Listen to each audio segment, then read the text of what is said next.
He drove north along the edge of a silent Montana lake with a dead man's letter pressed inside his red and black flannel jacket and no intention of staying. The cabin he inherited was already giving in to time, wood warped, roof sagging, a place that looked like it had been waiting to be forgotten. But the land around it refused to die. It breathed in quiet patterns he didn't understand. Then there was her, Evelyn Cross, an old woman living alone by the water, guarding something no one else could see value in. Not land, not property. Something slower, something alive. His grandfather had once stood where Ronan stood now, faced the same ground, the same silence, and chose to walk away. Years later, nothing had changed except the man being asked to decide. Some lives don't ask you to win, to conquer, or to prove anything at all. They don't even ask you to understand. They only ask one thing: whether you'll stay when leaving would be easier. If this story moves you, let me know where you're watching from. Share your thoughts, hit like, and subscribe to help us reach 1,000 subscribers. Let's keep spreading stories like this. The road into Flathead County narrowed long before the town appeared, as if the land itself preferred to filter who came through. Late autumn had settled across northern Montana with a quiet certainty, the kind that didn't announce itself with storms, but with a steady cooling of air and a thinning of color. Pines stood dark and unmoving against a pale gray sky, and the lake beyond them held a flat, muted sheen, like something waiting rather than resting. The town of Alder Ridge sat low near the waterline, a scattering of weathered buildings and narrow streets that had never been widened because no one had needed them to be. Smoke rose from a few chimneys, drifting sideways in the cold wind. It looked unchanged. That was the first thing Ronan Keats noticed, and the one thing he didn't trust. Ronan Keats was 35, built like a man who had spent most of his life carrying weight that didn't belong to him. He stood just over 6 feet, shoulders broad, posture straight without effort, the kind of stillness that came from years of training rather than comfort. His hair had begun to gray at the temples, cut short in a way that suggested habit more than style, and his eyes, steel gray with a faint blue beneath, rarely rested on anything for long unless it mattered. Today, they moved slowly across the town as he drove in, taking in exits, distances, lines of sight. Old habits didn't fade, they just quieted. He wore a red and black flannel jacket over a faded gray Henley, the fabric worn thin at the cuffs, paired with dark jeans and boots that carried dried mud from places far from here. It wasn't how he had dressed overseas, but it wasn't entirely different either. Practical, unremarkable, easy to leave behind if needed. In the passenger seat sat Coda, a German shepherd nearing 7 years old, though he carried himself with the steady awareness of a younger animal. His coat was dense, black layered over deep brown, with lighter markings along his chest and legs that caught the dim light when he shifted. One ear stood fully upright, while the other angled slightly outward, giving him an asymmetry that made his expressions harder to read. His eyes were amber, alert but not restless, tracking movement without urgency. Coda had been trained, once, in ways most people would never understand, but time had softened the edges of that training into something quieter. He didn't react unless there was a reason, and when he did, it meant something. They passed through Alder Ridge without stopping. A few people stood outside a diner, hands wrapped around coffee cups, conversations low and brief. No one looked twice at the truck. That suited Ronan just fine. The road curved away from town and followed the lake north, thinning further until it became a stretch of packed dirt edged by trees that had already surrendered most of their leaves. The cabin came into view without announcement. It stood near the edge of the water, weather-beaten wood faded to a dull gray, the porch sagging slightly on one side. The roofline dipped just enough to suggest time had been allowed to do its work uninterrupted. It wasn't abandoned, it was simply no longer maintained. Ronan cut the engine and sat there for a moment, hands resting loosely on the steering wheel. The silence that followed wasn't empty. Wind moved through the trees in uneven currents, and somewhere near the water, something shifted just enough to break the surface tension. He stepped out, boots hitting the ground with a dull, solid weight. The cold bit through the flannel immediately, sharper than he had expected. Coda followed without waiting, landing beside him with a controlled ease, then standing still as he took in the air. Not searching, assessing. The cabin door opened with resistance, the wood swollen slightly from years of weather. Inside, the air carried a layered scent: pine, dust, old metal, something faintly oil-based beneath it all. Ronan moved through the space without pausing, his gaze sweeping across the room in practiced motion. A table near the window, a chair with one uneven leg, shelves lined with tools and jars that had long since lost whatever labels they might have once had. Nothing had been rearranged, nothing had been disturbed. It felt less like entering a place and more like stepping into something that had been left waiting. He set his bag down near the door and exhaled slowly. This was temporary. That thought settled into place with familiar ease. He would clear what needed clearing, make a call, sign whatever papers were required, and leave. The process didn't need to be complicated. It never did unless you let it. Kota moved ahead of him, nails clicking softly against the wooden floor, then slowing as he reached the back corner of the room. His head lowered slightly, nose lifting just enough to draw in scent without exaggeration. He didn't paw at anything immediately. He stood there still, then shifted once to the left. Ronan noticed but didn't respond. Not yet. He began in the bedroom, sorting through what remained with methodical detachment. Old coats, a broken lamp, a stack of folded blankets that had held their shape longer than their purpose. He didn't linger on any of it. Objects were easier when you didn't assign them meaning. They became manageable, disposable. The sound came again, a soft scrape, not accidental. Ronan stepped back into the main room. Kota had moved now, one paw resting against the edge of a low wooden panel near the base of the wall. He pushed once, lightly, then again with slightly more pressure. The panel shifted a fraction, just enough to reveal that it wasn't fixed in place. Ronan exhaled through his nose. "Yeah," he muttered, more acknowledgement than question. He crossed the room, crouched, and pulled the panel free. Dust lifted in a thin cloud, old and undisturbed. Beneath it was a shallow cavity, barely large enough to hold anything of significance. At first glance, it looked empty. Then his hand brushed against something solid. A box. Small. Wooden. Unremarkable. He lifted it out carefully, setting it on the floor where the light from the window could reach it. The surface was worn smooth in places, edges softened by time and handling. It wasn't locked. That, more than anything, made him hesitate. Kota sat beside him now, head tilted slightly, watching, not the box, but Ronan. Ronan opened it. Inside, there was no order, just a collection of items placed together because they had once mattered at the same time. A folded cloth, pale and thin. A photograph, edges curled inward, showing a younger man, his grandfather, standing beside a woman Ronan didn't recognize. They stood close, but not touching. Behind them, trees lined the horizon, their shapes blurred by age and exposure. Beneath that, a single envelope. Plain. No stamp, no address. Just a name written carefully across the front. Evelyn Cross. Ronan stared at it longer than he intended. The name meant nothing to him. That should have made it easier. It didn't. He turned the envelope over in his hand, weighing it without thinking about why. The paper was thicker than expected, the edges still sharp enough to suggest it hadn't been handled often. He didn't open it. Not yet. "I'm not doing this," he said quietly, the words settling into the room without resistance. Kota didn't move. He didn't need to. Ronan placed the envelope back in the box, closed the lid, and sat there for a moment longer than necessary. The plan hadn't changed. That was what mattered. Sell the land. Leave. No complications. But when he stood, he picked the box up. And when he walked to the table near the window, he took the envelope out again and set it apart from the rest. Just in case. Outside, the wind shifted slightly, carrying the scent of the lake through the cracks in the wood. The light had begun to fade. Not quickly, but enough to remind him that time here moved differently than it did anywhere else. Ronan slipped the envelope into the inside pocket of his flannel jacket, pressing it flat against his chest without thinking about the gesture. Then he turned away from the table and moved back toward the door. He would leave in the morning. That hadn't changed. But the letter came with him.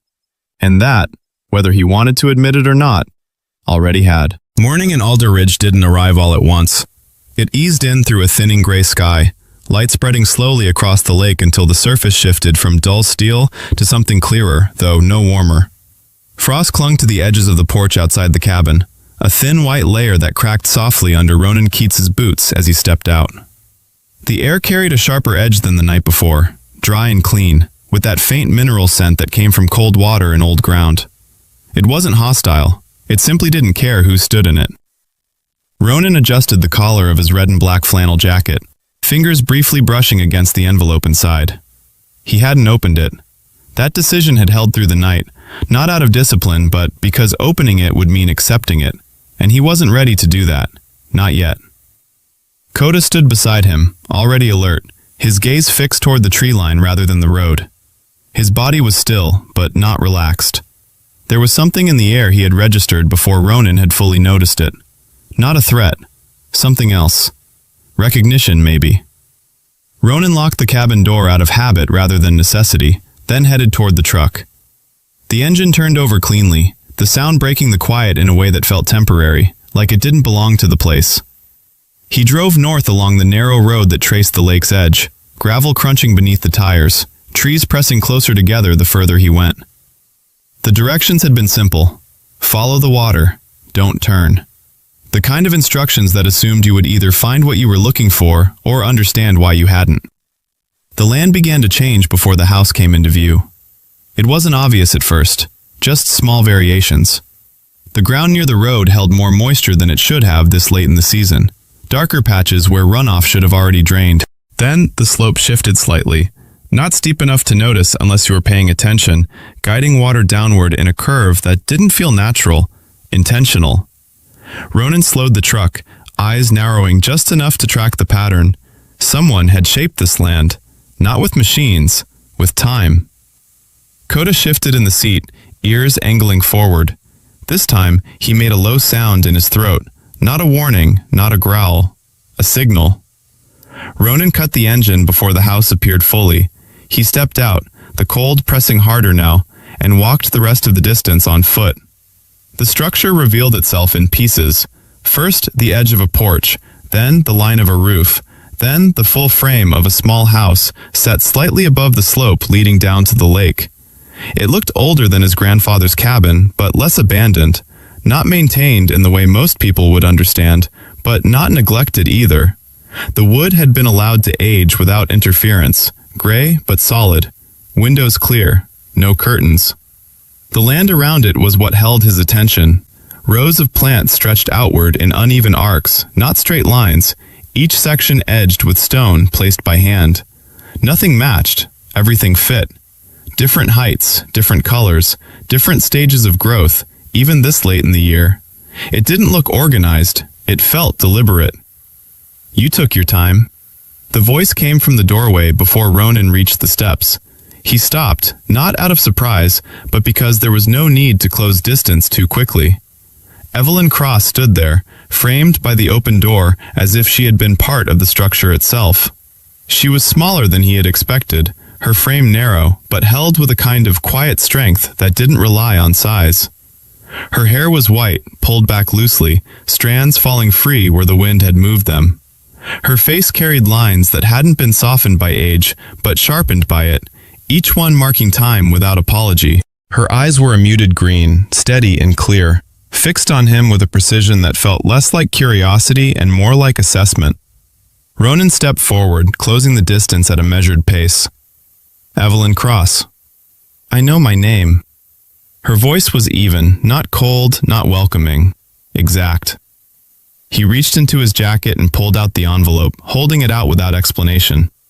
She didn't take it immediately. Her gaze moved from the envelope to his face, then back again, as if weighing not the object, but the act itself.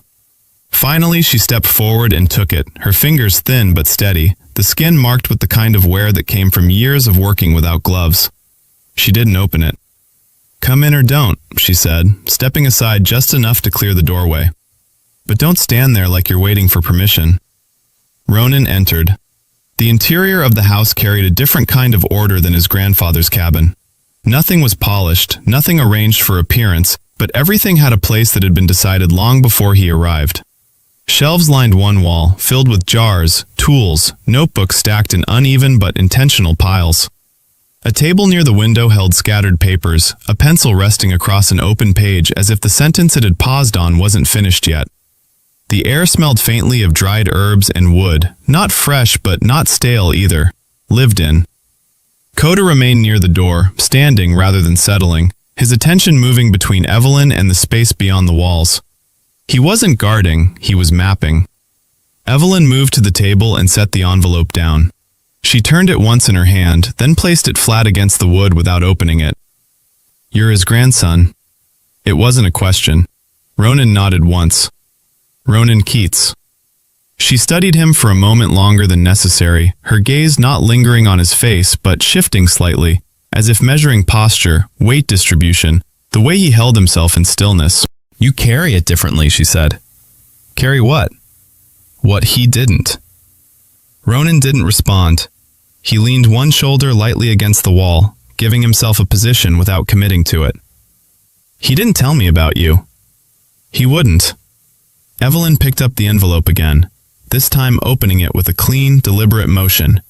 She read in silence, her eyes moving steadily across the page, not pausing, not reacting. Ronan watched the room instead, tracking the way light shifted across the floorboards, the subtle indentations where footsteps had repeated over time. When she finished, she didn't fold the letter immediately. She let it rest in her hand, thumb brushing once along the edge. That's all he wrote. That's enough. It always was for him. She set the letter down, not carefully, not carelessly. He left. The words landed without force, but they carried weight that didn't need emphasis. Ronan straightened slightly. People leave? Not like that. Evelyn's gaze lifted back to him, steady. He left before this could ask more of him than he was willing to give. Ronan felt the words settle somewhere deeper than he expected. He pushed off the wall, shifting his stance. "I'm not here for that." "No," she said.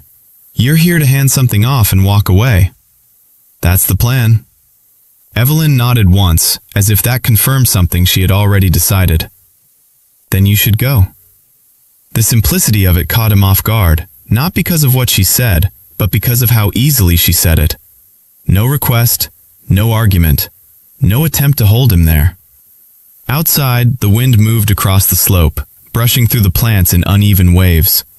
Coda's head turned sharply toward the sound, his body shifting a fraction closer to the door. Ronan glanced toward the window. "What is all this?" Evelyn followed his gaze, but her expression didn't change. "Something that works. It doesn't look like it. It isn't supposed to." She picked up the pencil from the table, rolling it once between her fingers without writing. "That's the point." Ronan stepped closer to the window, looking out at the uneven rows, the variation in height and spacing that didn't match any system he recognized. "You doing this alone?" "Yes." "For how long?" "Long enough that it doesn't need to explain itself." She set the pencil down. "And long enough that it doesn't need help." That last part was deliberate. Ronan turned back toward her, meeting her gaze without pushing into it. "I didn't offer." "No," Evelyn said. "You didn't." The silence that followed wasn't empty. It held something unspoken, something neither of them needed to name. Ronan reached into his jacket, pulling out his hands this time without the envelope. He looked at her for a moment, then nodded once.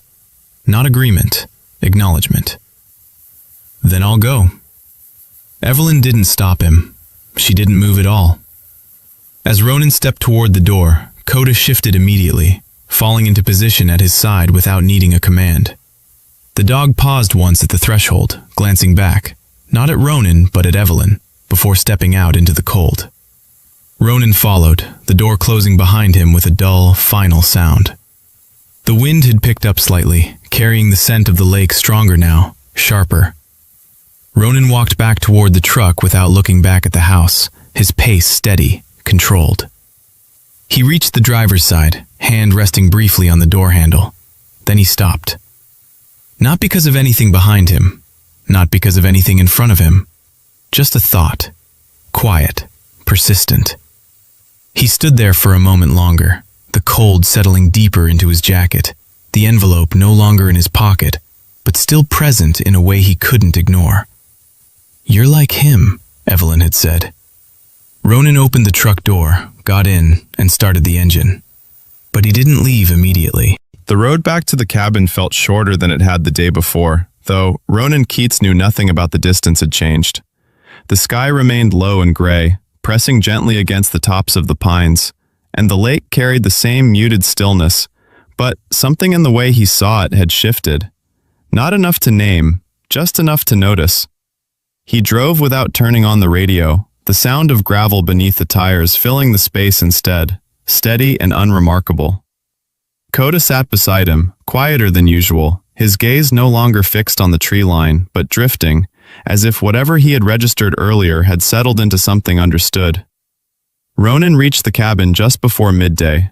The frost had melted from the porch, leaving damp wood that darkened under his boots as he stepped out.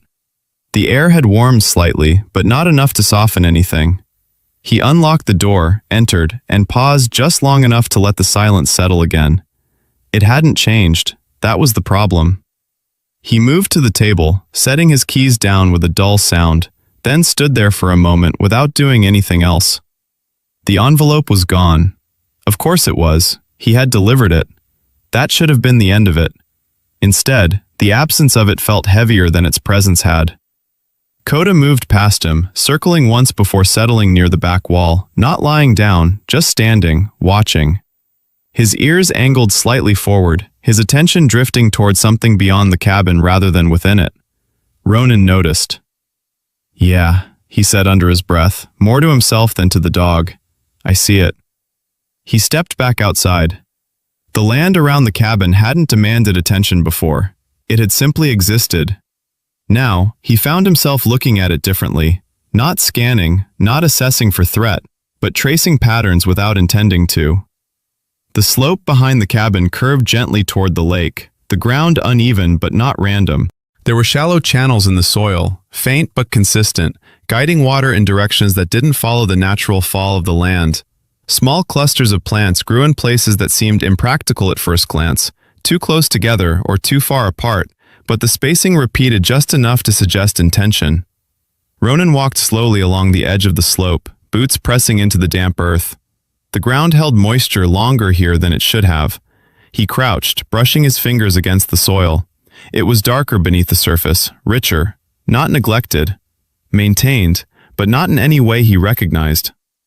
Coda moved ahead of him, stopping near a patch of low growth where the soil dipped slightly inward. He lowered his head, inhaling once, then looked back, not for instruction, but confirmation. Ronan stood, exhaling slowly. "Not random," he said quietly. He didn't need an answer. The truck sat where he had left it, engine cold now, metal dull under the thin light. Ronan walked past it without stopping and headed back toward the road. He didn't plan the decision. It formed as he moved, the direction settling into place before the reasoning caught up. The town. Alder Ridge looked the same as it had that morning, but the details came into focus differently this time. The buildings leaned slightly, not from damage but from age allowed to exist without correction. A hardware store sat near the corner of the main road, its windows lined with tools that had likely been there longer than the current owner. Ronan pushed the door open, the bell above it giving a short, flat ring. Inside, the air was warmer, carrying the faint scent of metal, wood, and something older beneath it. A man stood behind the counter, mid-40s, maybe older, his build solid without being heavy. His hair was dark, streaked with gray at the sides, and his beard was trimmed close, more out of habit than care. His name tag read, Silas Boone. Silas Boone looked up once, taking Ronan in without lingering. His eyes were a dull brown, steady, the kind that didn't ask questions unless they needed answers. He wore a canvas jacket dusted lightly with something yellow, pollen maybe, and his hands rested flat against the counter, calloused and still. "You're not from here," Silas said, not as a challenge, just a statement. "No." Silas nodded once, as if that confirmed something already assumed. "Staying long?" "Not planning to." Another nod. Silas didn't press further. "What do you need?" Ronan glanced briefly at the shelves, then back at the man. "Nails, reinforcement brackets. Whatever holds wood where it's supposed to stay. Silas turned without comment, moving through the store with an efficiency that suggested he knew exactly where everything was without needing to look. He returned with a small box of supplies, setting it on the counter. You fixing something? Maybe. Silas's gaze shifted slightly, not toward Ronan, but toward the window, where the line of trees marked the direction of the lake. Up near the water, he said. Ronan didn't respond. Silas didn't need him to. Ground's different up there, he added. Holds more than it should. Ronan met his eyes. You noticed. Silas's mouth moved slightly, not quite a smile. Bees noticed first. That was all. Ronan paid in cash, took the box, and left without extending the conversation. Outside, the air felt colder again, or maybe he just noticed it more. Koda waited by the truck, rising as Ronan approached, his body shifting into motion without hesitation. They didn't go back to the cabin immediately. Ronan drove north again. This time, he didn't stop short of Evelyn Cross's property. He parked closer, engine cutting off with a final, hollow sound. The wind had picked up slightly, moving through the uneven rows of plants with a low, continuous whisper. The land didn't look any different than it had that morning. That wasn't what brought him back. He stepped out, tools in hand. Koda followed, moving ahead this time, his path direct, unbroken. The greenhouse sat behind the house, partially obscured by the slope. Ronan hadn't noticed it before, or maybe he had and dismissed it. Now it stood out immediately. The structure leaned slightly to one side, the frame warped just enough to suggest it had been holding longer than it should have. The plastic covering stretched tight in some places, loose in others, edges worn thin where wind had pulled against it repeatedly. Ronan approached, stopping just short of the entrance. Looking for something to fix? Evelyn's voice came from behind him. He didn't turn immediately. Looks like it needs it. It doesn't. She stepped closer, her presence quiet but undeniable. It's still standing. For now. Evelyn moved past him, ducking slightly under the frame as she entered the greenhouse. Ronan followed. Inside, the air was warmer, holding a faint scent of damp soil and growing things. Trays lined the interior, some full, others partially empty, each one placed with a spacing that didn't follow any clear system. Small plants pushed up through the soil, fragile but persistent. Ronan set the box of supplies down near the entrance. Wind hits this wrong, it won't hold. Evelyn knelt beside one of the trays, her hands moving through the soil with practiced precision, adjusting something Ronan couldn't see. Then it won't. He watched her for a moment, then stepped further inside, his gaze moving along the frame, tracing the weak points without thinking about it. You're letting it fail. No, she said, not looking up. I'm letting it do what it does. That doesn't make sense. It doesn't need to. She stood slowly, turning to face him. You're trying to fix something you don't understand. Ronan met her gaze, steady. I understand wood. I understand weight. I understand what breaks. Evelyn nodded once. And that's the problem. The words settled between them, not sharp but firm. Koda moved along the far side of the greenhouse, stopping near a section where the soil dipped slightly. He stood there, still, watching the edge of the frame where it met the ground. Ronan noticed. Again. He stepped closer, crouching beside the spot. The soil there was softer, more saturated than the rest, but it wasn't pooling. It was holding. He pressed his hand into it, feeling the resistance beneath the surface. Not loose. Structured. He exhaled slowly. This is holding the frame. Evelyn didn't answer. He looked up at her. You didn't build this to stand on its own. No. To work with what's already here. Yes. Ronan sat back on his heels, the realization settling into place without resistance this time. It's not a structure. No, Evelyn said. It's part of one. The wind moved through the plastic overhead, a low, uneven sound that didn't carry urgency, just presence. Ronan stood, brushing dirt from his hands. He looked at the tools he had brought, then back at the frame, then at the land beyond it. I'll reinforce the edges, he said finally. Not change it, just keep it from failing too fast. Evelyn studied him for a moment, her expression unchanged, but her gaze sharper now.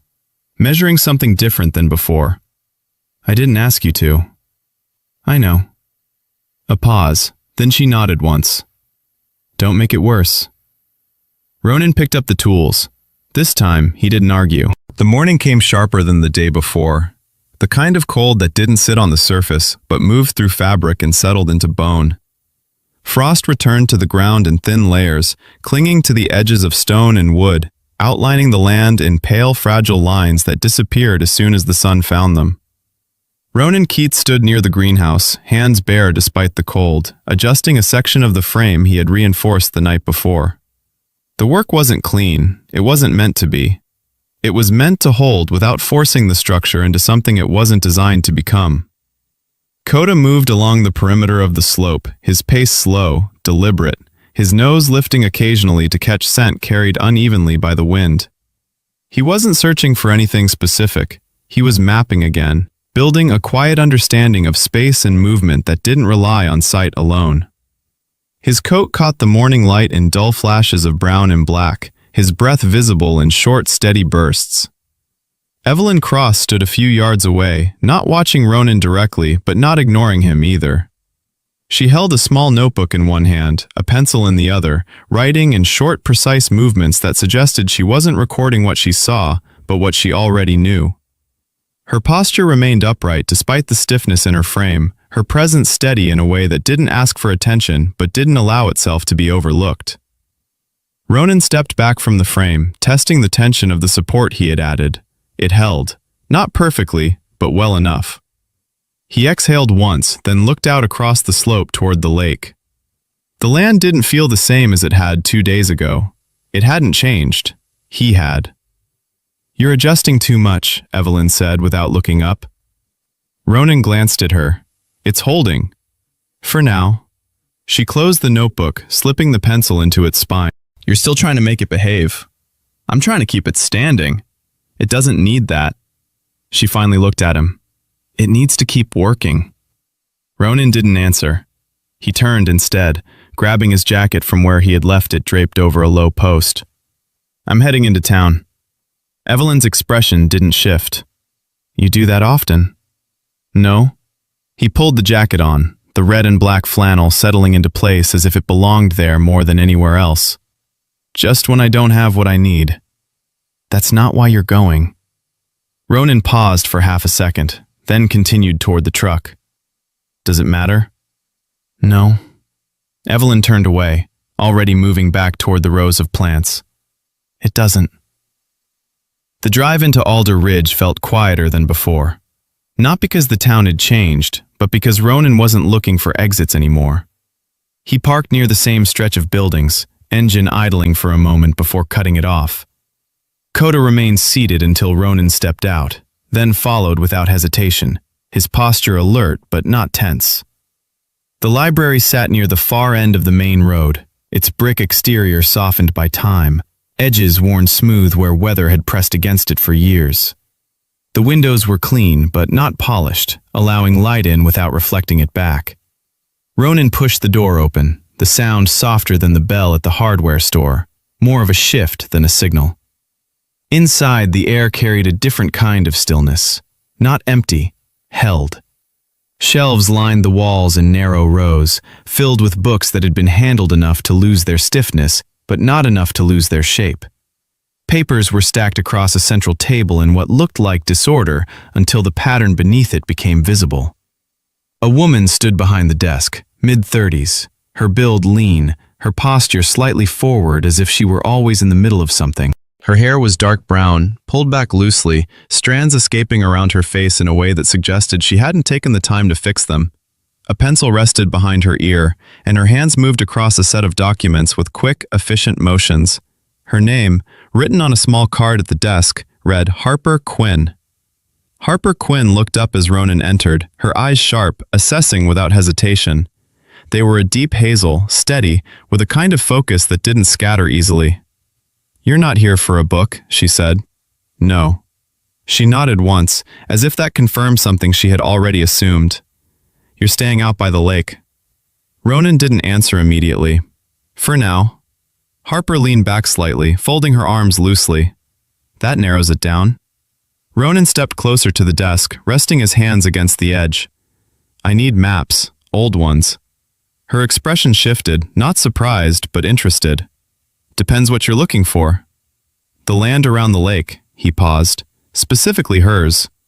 Harper didn't ask who he meant. She turned, moving toward a shelf behind her, pulling down a rolled set of papers tied with a thin strip of fabric. She carried them back and set them on the desk, untying them with careful fingers. The map spread out across the surface, edges worn, lines faded but still visible. These aren't official copies, she said. Some of it's been redrawn by hand over the years. People stopped updating the records when it stopped making sense to. Ronan leaned over the map, his eyes moving across the lines. The lake sat at the center, larger on paper than it appeared in person. The land around it was divided into uneven sections, boundaries that didn't follow clean geometry. His gaze found Evelyn's property almost immediately, not because it was marked clearly, but because it wasn't. The lines around it blurred, shading instead of separating. "What is this?" he asked. Harper stepped closer, one hand resting lightly on the edge of the table. "That section doesn't drain the way it should." Ronan glanced at her. Meaning? Meaning water doesn't move through it like the rest of the land. She traced a line along the map, following the curve of the slope. It slows down, spreads, holds. It keeps everything below it from washing out. Ronan looked back at the map, the patterns he had noticed earlier beginning to align with what she was saying. "It's not inefficient." "No," Harper said. "It's the only reason that lake still looks the way it does." The words settled into place without resistance. Ronan straightened, stepping back slightly. "People don't see that." Harper's mouth moved faintly, not quite a smile. "People see what they can measure.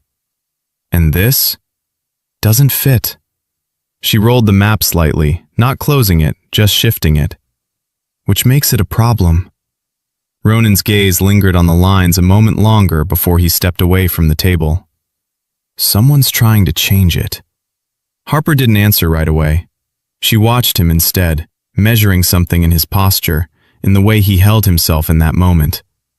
Someone always is. The door opened behind him. The sound wasn't loud, but it carried a different weight than his own entrance had. Ronan turned slightly, not fully, just enough to register the presence.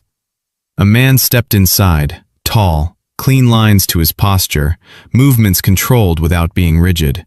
His clothes were newer than anything else in the room. Dark jacket, fitted, boots that hadn't seen the kind of wear the ground outside would normally demand. His hair was light brown, cut with intention, and his face carried the kind of composure that came from confidence practiced over time rather than earned in a moment. His name wasn't written anywhere, but it didn't need to be. Victor Shaw.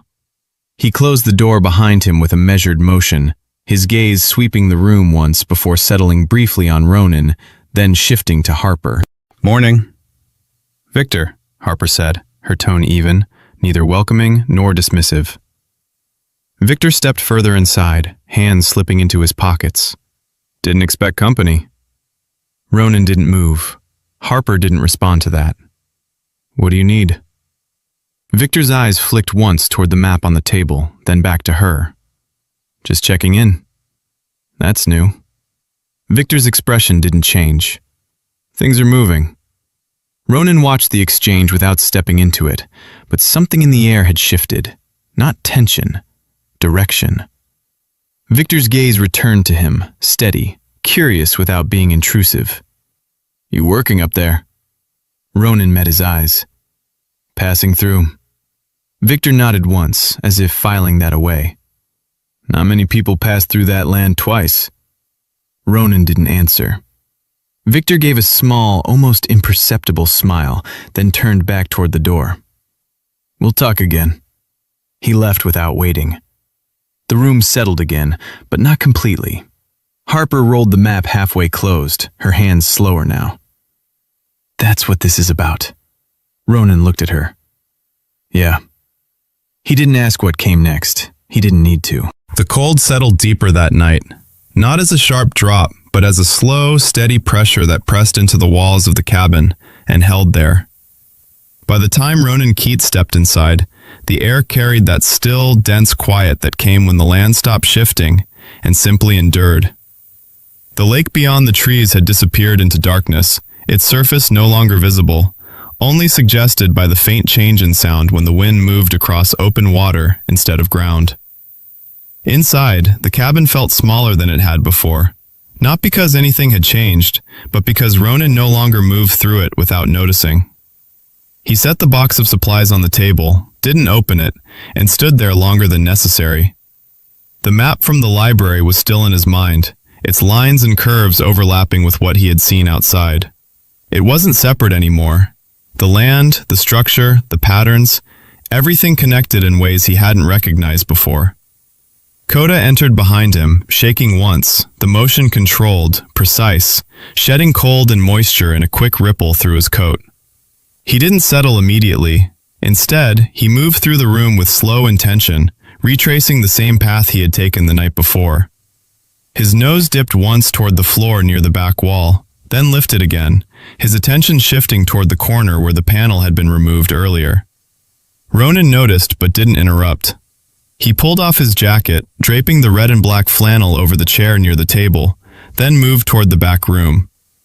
The boards beneath his boots gave slightly under his weight, not loose, not broken, just uneven in a way that hadn't registered before. He stopped, stepping back, pressing his foot down again in the same spot. The resistance was different there, subtle but deliberate. Ronan crouched, placing his palm flat against the wood. It wasn't warmer, not in any measurable sense, but it carried a different kind of presence, as if it had been handled more recently than the rest of the floor. His fingers traced the edge of the plank, feeling for separation. He found it. Behind him, Coda stood still, watching, his ears angled forward, body quiet. "Yeah," Ronan said under his breath. He retrieved a pry tool from the supply box, returning to the spot and working the edge of the plank carefully. The wood resisted at first, then gave with a dry pull, nails releasing one by one with a sound that echoed too loudly in the stillness. Dust lifted, thin and pale, catching what little light remained in the room. Beneath the board, the space was shallow, packed earth darker than the surrounding ground. At first glance, it looked like nothing. Then his hand brushed against metal, a tin box. Smaller than the wooden one from the night before, more worn, its surface scratched and dulled by time. The lid came free without effort. No lock, no seal. Just something left where it had been placed and never retrieved. Ronan sat back slightly, the box resting in his hands for a moment before he opened it. Inside, paper. Folded. Layered. He unfolded the first sheet slowly, careful not to tear the edges that had softened with age. The lines across it were dense, overlapping, drawn and redrawn without erasing what had come before. Notes filled the margins, written in two distinct styles. One heavier, angled, pressing harder into the page. The other, narrower, more precise, controlled. Ronan recognized one immediately, his grandfather. The other took a second longer. Evelyn. He exhaled quietly, his eyes moving across the page. It wasn't a letter. It didn't move in a straight line. It wasn't meant to be read from beginning to end. It was a record. Observations tied together over time instead of structure. Soil depth changes across seasons. Water retention along the slope. Variations in growth between areas that should have been identical but weren't. He set the first sheet aside and unfolded another. This one was rougher, the lines less certain, corrections layered directly over mistakes rather than replaced. His grandfather's hand again, trying, adjusting, following something that had already been started. Ronan's gaze shifted between the two pages, the overlap becoming clearer with each pass. This hadn't been one person's work. It had been built together. Not quickly, not cleanly, piece by piece, over time that couldn't be measured in a single season. Coda moved closer now, not stepping into Ronan's space, but positioning himself just behind his shoulder, his presence steady, grounded. His eyes weren't on the papers. They were on Ronan. Ronan unfolded the last sheet. This one wasn't layered with notes. It was simpler, fewer lines, fewer words. But the intent beneath it was clearer than anything else he had seen. A system. Not drawn as a finished plan, but as something ongoing. Something that required time not just to build, but to understand. He leaned back against the wall, the boards cold through his shirt, the papers resting loosely in his hands. For a moment, he didn't read. He just sat there, letting the weight of it settle into place. His grandfather hadn't left because the work didn't matter. He had left because it did, because staying would have required more than he had been willing to give. Ronan closed his eyes briefly, the thought forming without resistance. He had spent most of his life avoiding that exact question. Not what something was worth, but what it would cost to remain with it. The phone rang. The sound cut through the quiet, sharp and out of place. Ronan opened his eyes, the moment breaking cleanly. He set the papers down on the floor beside him and stood, crossing the room in a few steps. The phone sat on the table, screen lit with an unknown number. He let it ring once more before answering. Keats. A pause. Then a voice, controlled, polite in a way that carried distance rather than warmth. Mr. Keats, my name is Thomas Keller. I represent a client interested in the property recently transferred to you in Flathead County. Ronan's gaze drifted toward the papers on the floor, then back to the window where the darkness pressed against the glass. Not interested. I understand the timing may not be ideal, Keller continued, his tone unchanged. But the offer is significant. Above market value. Immediate close. We handle all documentation. Minimal involvement on your end. Clean. The word didn't need to be spoken. It was already there. Ronan didn't respond. Keller continued, filling the silence without urgency. Your property has potential. With the right development, the return would be considerable. Ronan's jaw tightened slightly. How much? The number came without hesitation. High enough to matter. High enough to end things. Ronan closed his eyes briefly, the image of the overlapping lines on the paper still clear behind them. Two sets of work, unfinished, continuing in directions that hadn't been resolved. I'll think about it, he said. Of course, Keller replied smoothly. I'll follow up tomorrow. The line went dead. Silence returned, but it wasn't the same silence as before. Ronan stood there for a moment, the phone still in his hand, then set it down slowly. He walked back to the papers, crouched, and gathered them together, not stacking them neatly, just holding them as they had been. He carried them to the table and set them down under the light. Coda moved closer, sitting beside the chair, his posture steady, his gaze lifting briefly toward Ronan's hands. Ronan rested his fingers against the edge of the top sheet, then pushed the stack slightly away from him. Not far, just enough to create space. I didn't come here for this, he said quietly. Coda didn't respond. Ronan let out a breath that wasn't quite steady. It's not mine. The word sounded correct, logical, clean. He leaned forward, elbows resting against the table, his head lowering slightly as if that would bring clarity closer. It didn't. Behind him, Coda stood. The movement was small but deliberate. He crossed the room toward Ronan's bag, nudging it once with his nose. The bag shifted, tipping slightly, something sliding free from the opening. Cloth. Ronan looked up. The fabric was familiar, pale, worn thin along the edges. The same cloth from the wooden box. He hadn't remembered putting it there. Coda lowered his head, picking up the edge of the cloth carefully, holding it without pulling or shaking, then carried it back. He placed it across Ronan's knee, the movement precise, intentional. Then he stepped back and sat, waiting. Ronan stared at the cloth, his hand resting against it without lifting it. It wasn't valuable. It didn't hold any clear meaning. It just remained. He leaned back slowly, the chair creaking under his weight. His gaze shifted from the cloth to the papers, then to the window, where the dark outline of the land held steady against the night. Yeah, he said quietly. Not agreement. Recognition.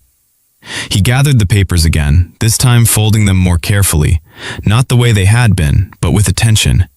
He placed them back into the tin box, closed the lid, and set it aside. Outside, the wind moved across the lake, carrying a low, steady sound through the cracks in the cabin walls. Ronan sat there, not moving, not deciding. Leaving was still an option. It hadn't changed. but it wasn't the only one anymore. The pressure in the air arrived before the storm did. It settled low across the land, subtle at first, then heavier, as if something unseen had begun to lean against the valley and refuse to let go. By late afternoon, the light had shifted into a dull gray that flattened everything it touched, pulling color out of the trees and leaving the lake with a weight it hadn't carried before. Ronan Keats stood near the edge of the slope behind Evelyn Cross's house, his boots pressed into soil that no longer felt as firm as it had that morning.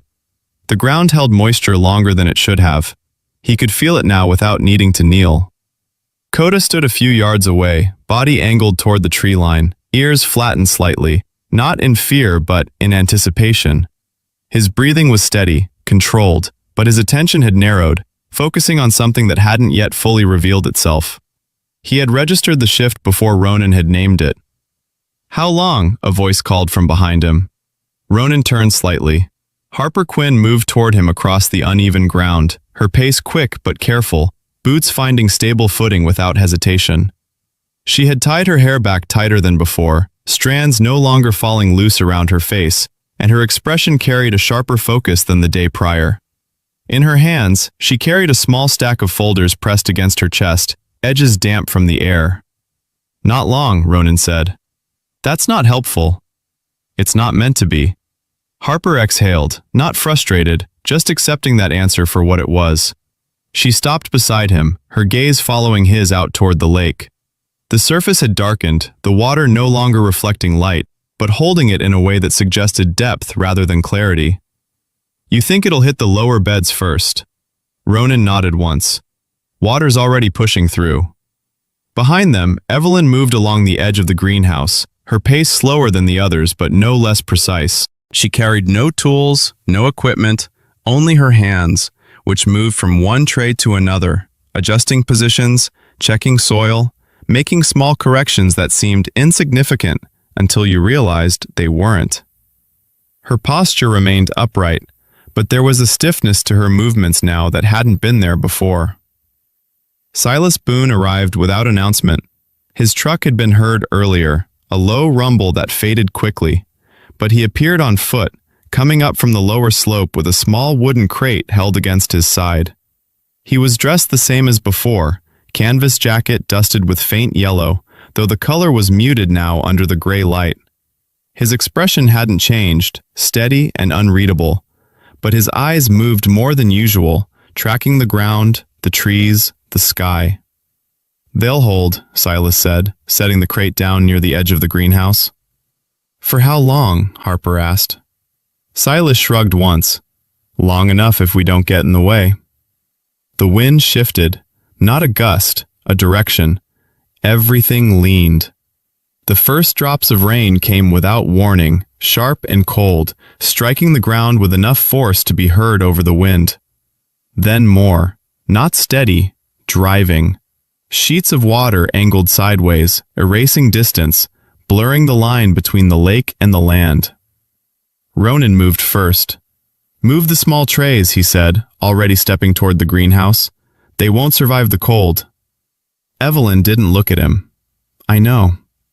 Harper followed without hesitation, dropping the folders inside the doorway before stepping into the structure. Silas moved to the far side, his hands already lifting sections of frame to relieve pressure where the wind hit hardest. Coda barked once, short, sharp. Ronan turned his head just enough to catch it. The dog had moved further down the slope than before, his paws sinking slightly into soil that had begun to loosen. His body was low, angled, his focus locked on a point beyond the visible edge. "Water's coming through," Ronan said.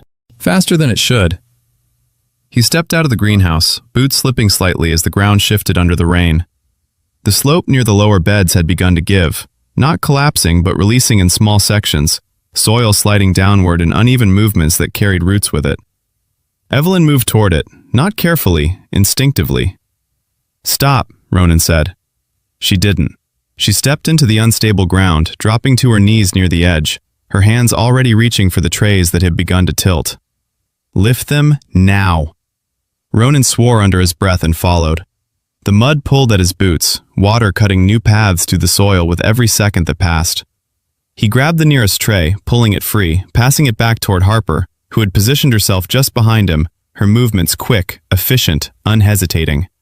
Another tray, then another. The ground shifted again, subtle, then not. A section of the slope gave way beneath Evelyn's knee.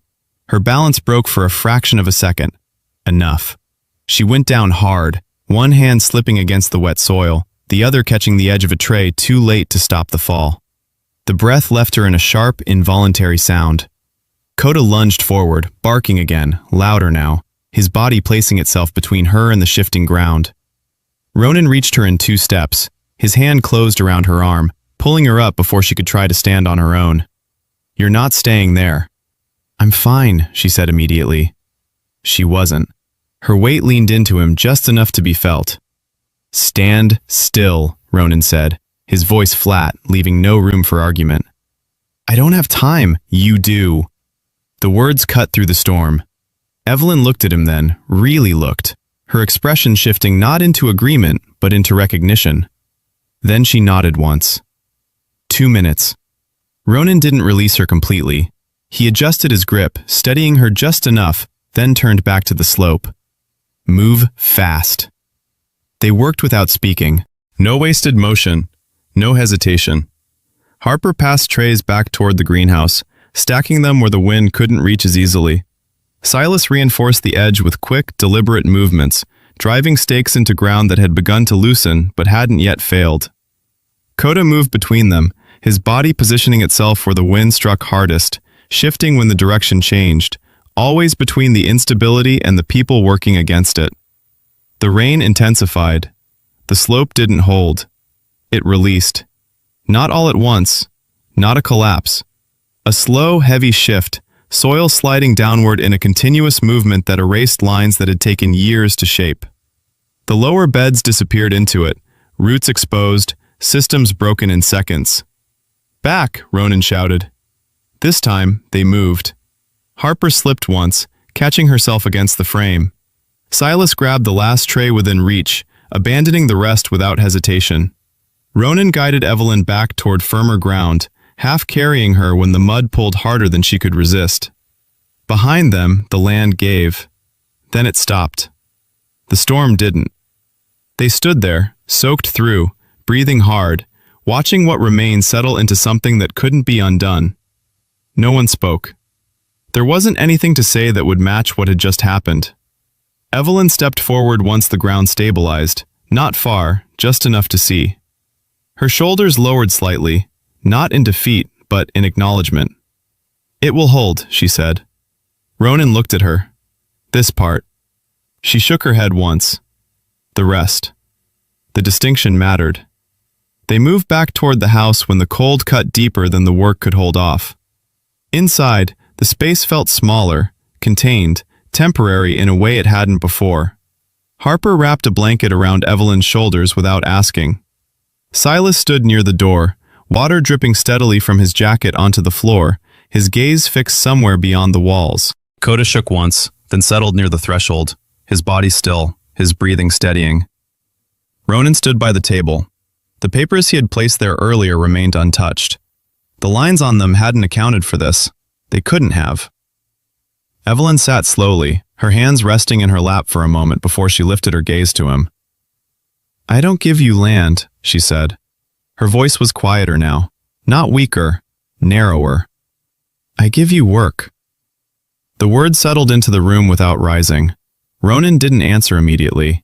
He walked to the window, looking out at the slope, at what had been lost, at what remained. The storm blurred the edges, but it didn't erase them. Behind him, the room held still. "You want me to stay," he said. Evelyn didn't correct him. "You want someone to carry this."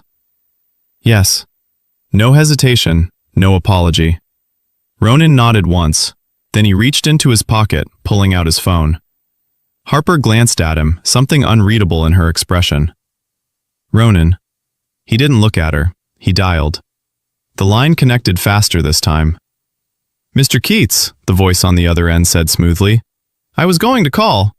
"I'll take the offer," Ronan said. Silence. Brief. Real. "Are you certain?" the man asked. Yes. We can begin. You'll get what you need. Ronan ended the call before the man could finish. He set the phone down on the table, didn't pick it back up. The room shifted, not visibly, but enough. Harper's posture changed, not questioning, not agreeing, understanding.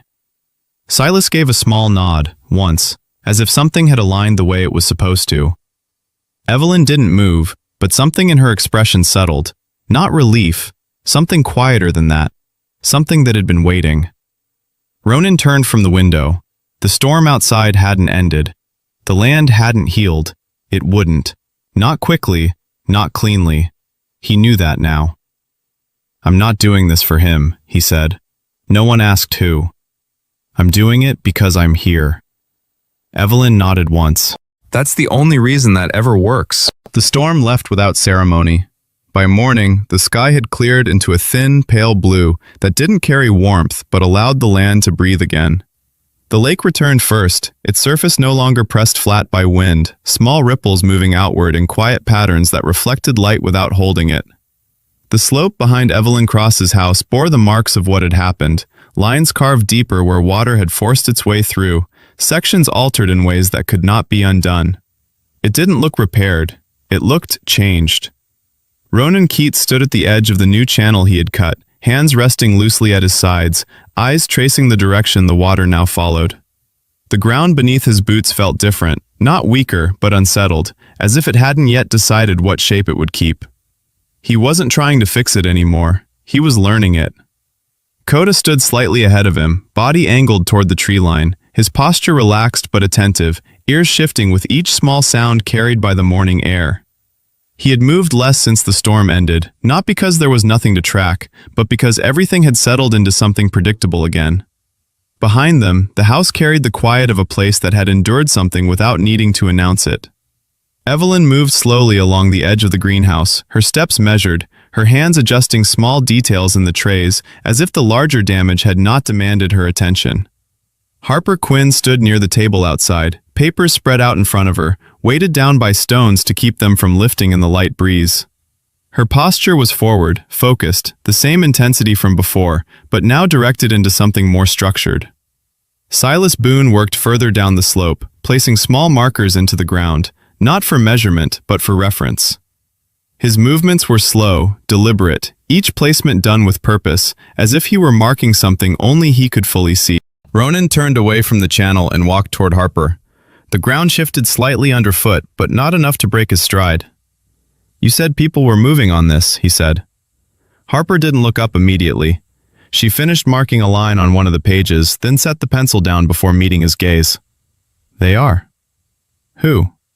She leaned back slightly, folding her arms loosely. Victor Shaw isn't doing this alone. He's working through county offices, inspections, compliance, liability. Ronan's expression didn't change. They can't take the land. Not directly. Harper tapped one of the documents. They don't have to. They just have to make it impossible to keep it like this. Ronan glanced down at the papers.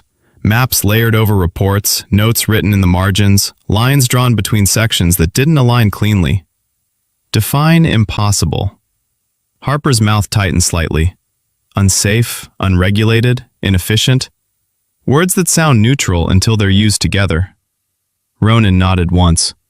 So we prove it works. Harper studied him for a moment. That's harder than it sounds. I didn't say it was easy. A truck approached. The sound came from the road before the vehicle came into view, engine smooth, controlled, not struggling against the terrain the way most would. Coda's head lifted immediately, his body shifting just enough to indicate awareness, not alarm. Ronan turned. Victor Shaw stepped out before the engine had fully settled. He moved with the same measured confidence as before, his clothes unchanged, clean lines untouched by the ground he walked on. His jacket remained free of dust, his boots carrying none of the mud that defined everything else in the area. He closed the door behind him with a controlled motion, then walked forward without hesitation. He stopped a few feet from Ronan, not close enough to intrude, but not far enough to suggest distance. You've been busy, Victor said, his gaze moving across the slope, lingering briefly on the altered lines before returning to Ronan. Something like that, Ronan replied. Victor nodded once, as if acknowledging the answer without needing more. Storm did some damage. It always does. Victor's eyes shifted toward the greenhouse, then to Evelyn, then back. Places like this don't recover easily. Ronan met his gaze. Depends on what you mean by recover. Victor's expression remained unchanged, but something in his posture adjusted slightly, a recalibration rather than a reaction. I mean stability, predictability, systems that hold without constant intervention. Ronan didn't respond immediately. He glanced once toward the channel, the water moving through it steadily now, then back to Victor. This holds. For now. That's how everything works. Victor's mouth moved faintly, not quite a smile. That's one way to look at it. Harper stepped closer, positioning herself just behind Ronan's shoulder, not stepping into the conversation, but not removing herself from it either. You didn't come here to talk about weather. Victor's gaze flicked to her, then back. No. He reached into his jacket, pulling out a folded document, extending it toward Ronan. Inspection notice. Official this time. Ronan didn't take it immediately. We already got one. This is the follow-up. Victor held it steady. 7 days. Ronan took the paper, unfolding it with a quick glance. The language was clean, neutral, controlled. It didn't accuse, it didn't threaten.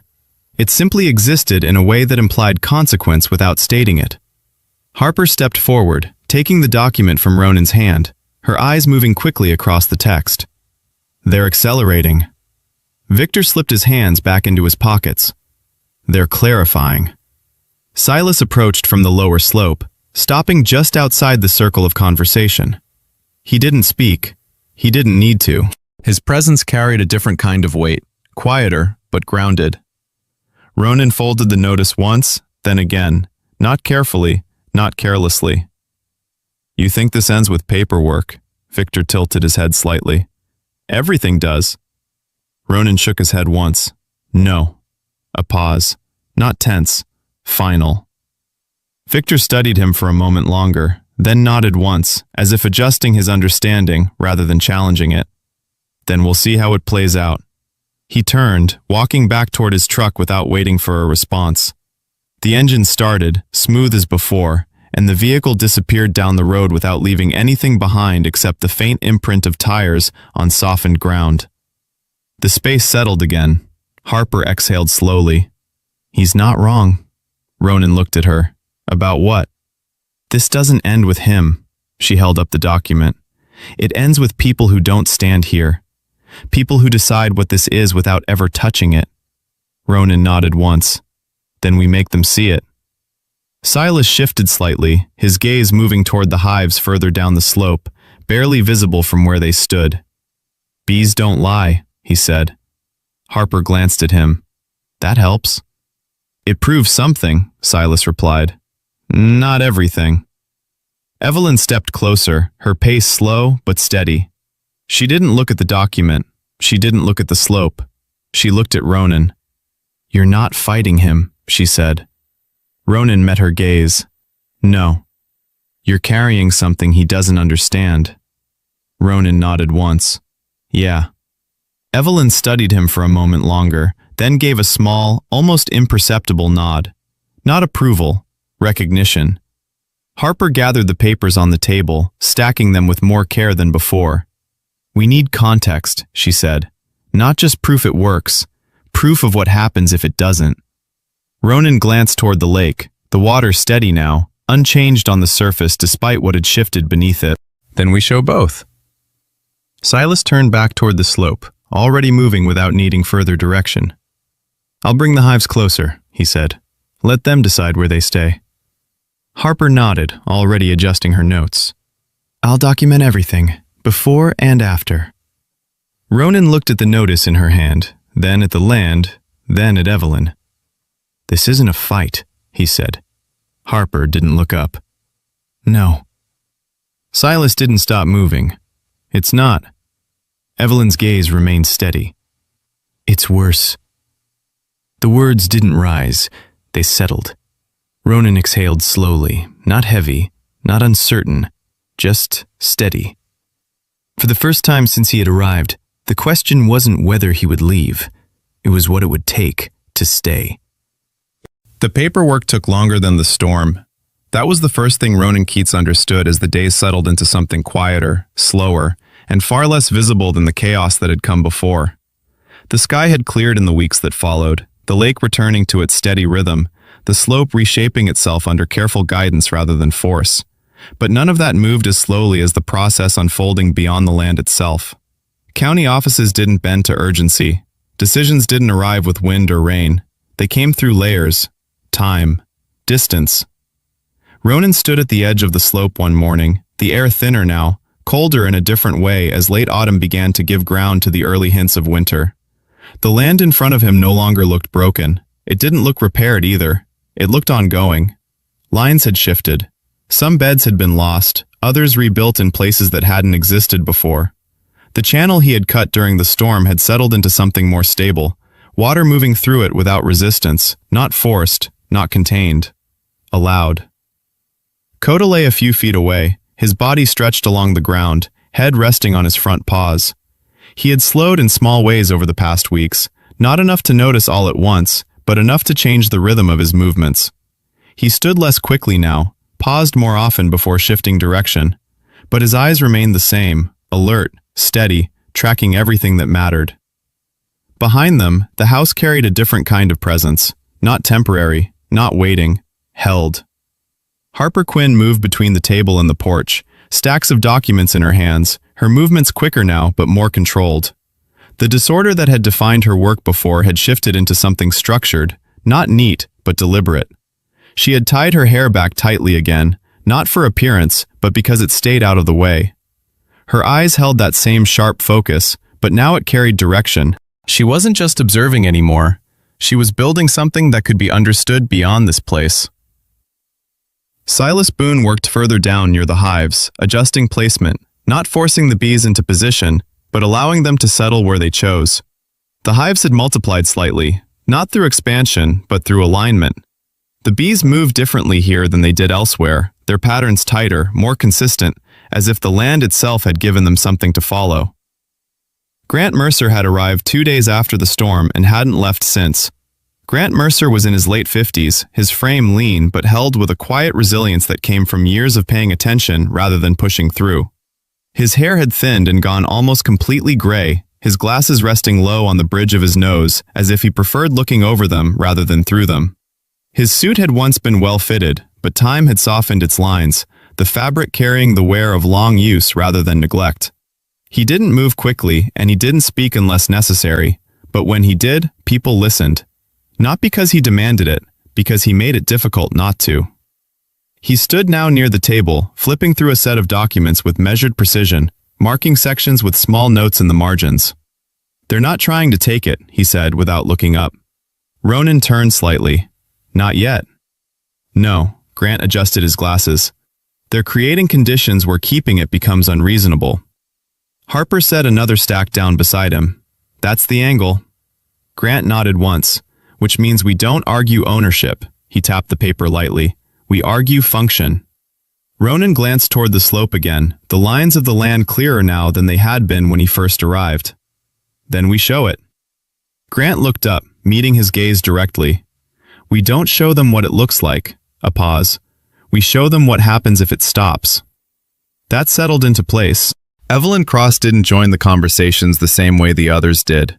She remained present, moving through the space with the same quiet precision she always had, but speaking less, observing more. Her steps had slowed further, each movement measured, not out of hesitation, but conservation. Her hands still moved with certainty when they touched the soil, adjusting, correcting, guiding. But there were pauses now between those movements, small breaks that hadn't been there before. Ronan noticed. He didn't mention it. The days passed without marking themselves. Work filled them. Not repairs, not rebuilding. Continuation. Harper documented everything. Before, after, change over time. She built a record that could exist outside the land itself, something that translated what they understood into something others could read. Silas adjusted the hives, tracking movement not through numbers, but through presence. The bees stayed. That mattered more than anything he could have written down. Grant shaped the argument, not as a defense, but as context, language that didn't fight, language that defined. Ronan worked, not like before, not fixing, learning. He moved through the land differently now, not stepping over uneven ground, but reading it, not placing things where they looked right, but where they held. Victor Shaw returned once, not in a truck this time. He walked. His clothes remained clean, his posture unchanged, but there was something different in the way he moved through the space. Slower, not cautious, aware. He stopped near the edge of the slope, looking out over the land longer than he had before. His gaze followed the channel, the rebuilt sections, the areas that had been lost and reformed. "You've changed it," he said. Ronan stood beside him, not turning. "No." Victor glanced at him. "It changed," Ronan continued. "I didn't stop it." Victor's expression didn't shift, but something in his eyes did. Recognition, not agreement. "This doesn't work for me anymore," Victor said. There was no frustration in his voice, no resistance, just acknowledgement. Ronan nodded once. "I figured." Victor looked out at the lake, then back at the land, then at Ronan. "You'll spend the rest of your life keeping this in place." It wasn't a warning. It wasn't admiration. It was fact. Ronan met his gaze. "Yeah." Victor exhaled once, a sound that almost resembled a laugh but didn't fully form. Then he nodded, turning away without another word, walking back toward the road. He didn't come back. Winter edged closer. The air sharpened, the ground holding frost longer each morning, the lake's surface tightening under colder nights. The land didn't stop, it shifted. Growth became preparation. Movement slowed, but it didn't pause. Evelyn sat more often. That was the first clear change. She took the chair near the window in the afternoons, a blanket around her shoulders, her hands resting in her lap longer between movements. Her eyes still followed the land, still tracked the patterns she had spent years shaping, but her body no longer moved with the same consistency. Ronan worked near her more often, not because she asked, because he understood. One evening, as the light lowered across the lake, stretching long shadows across the slope, Evelyn spoke without looking at him. "You sold it." Ronan didn't pretend not to understand. "Yeah." What did it feel like? He thought about that. The call, the number, the decision. "Clean," he said. Evelyn nodded once. "That's the danger." Ronan glanced at her, but she didn't explain. She didn't need to. A few days later, he found her in the greenhouse, not working, sitting. That alone was enough to shift something. "You're doing it wrong," she said. Ronan frowned slightly. "What?" "You're thinking about keeping it alive." He stepped closer. "Isn't that the point?" She shook her head slowly. "No." Her gaze lifted to meet his, steady despite the fatigue beneath it. "The point is that it doesn't need you to." The words didn't land as correction. They landed as truth. Ronan stood there, not responding, not because he didn't have an answer, but because he knew this wasn't something to answer.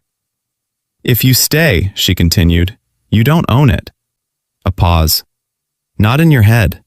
Not in your hands." She looked back out at the land. "You keep it moving." That was all. She didn't weaken all at once. It came in pieces. The time it took her to cross the yard, the pauses between steps, the way she sat before she stood. Ronan noticed every one of them. Coda did too. The dog adjusted without command, staying closer, moving slower when she did, positioning himself where she could reach if she needed something to steady against. He didn't react. He adapted. The morning she didn't wake came without warning. The air held the same cold. The lake moved the same way. Nothing had changed. That was what made it different. Ronan found her in the chair near the window, her hands resting in her lap, her posture unchanged, as if she had simply stopped between movements and never resumed. He stood there for a long time, not touching, not calling out, just acknowledging. Coda sat beside him, still. The town came quietly, No gathering, no announcement. Harper handled what needed handling. Grant said what needed to be said. Silas stood where he always did, just outside the center of things. Ronan didn't speak. There wasn't anything to explain. The structure held. That was the measure. Spring came. Not quickly, but surely. The frost gave way. The ground softened. Water moved differently again. And Ronan stayed. He wasn't alone. Not anymore. Harper brought others. Not many. Just enough. People who came to learn, not take. Silas expanded the hives, the bees moving with quiet purpose, filling the air with a steady sound that felt less like noise and more like continuity. Coda slowed further, but he was always where he needed to be. Always. One morning, early, before the sun had fully risen, Ronan stepped out onto the slope with a small packet in his hand. Seeds. Nothing special, nothing rare, just ready. He knelt near the edge of the rebuilt channel, pressing his fingers into the soil, feeling its resistance, its structure, its quiet movement beneath the surface. Coda lay a few feet away, watching. Ronan opened the packet, letting the seeds fall into his palm. He paused for a moment, not because it mattered to the land, but because it mattered to him. Then he placed them into the ground, covering them lightly, pressing the soil down with steady hands. No ceremony, no witness, just the act. He sat back, looking out across the land. It didn't look finished. It didn't look saved. It looked ongoing. Ronan exhaled slowly. For the first time, he wasn't thinking about what came next. He didn't need to. He was already inside it. Sometimes the greatest miracle is not something that appears suddenly, but something that quietly continues because someone chooses to stay. In this story, Ronan did not find peace by winning or controlling the land. He found it by accepting a responsibility that was never meant to be owned, only carried forward. That is how God often works in our lives. Not always through loud signs, but through quiet moments where we are asked to remain, to care, and to trust even when the outcome is uncertain. Maybe in your life there is something small, something fragile, a relationship, a purpose, a calling that feels difficult to hold on to. And maybe that is exactly where God is asking you to stay. Faith is not always about knowing the answer. Sometimes it is about choosing not to walk away. If this message touched your heart, take a moment to share it with someone who might need it. Leave a comment and tell me what you feel called to stay for. Subscribe to the channel if you believe stories like this still matter. And if you believe in God's quiet miracles, comment Amen. May God bless you, guide your steps, and give you strength for whatever you are meant to carry.